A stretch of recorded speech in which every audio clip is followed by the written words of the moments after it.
Ek lees voor 'n gedig met die naam van Al, soos geskryf deur Deurlag. Skeur die aarde oop, druis die golwe oorweldigend, skeer die suidooster onvriendelik. Ween skares van vertwyfeling, gaan harte stil staan van vrees.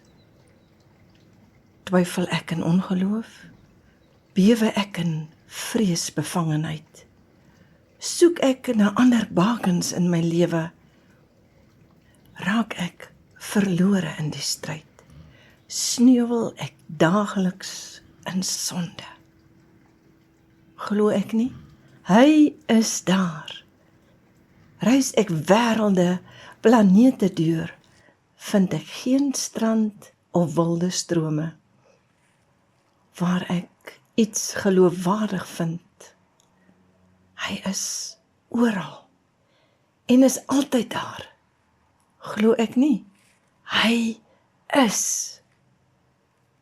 Gelees deur Margaret Bennett.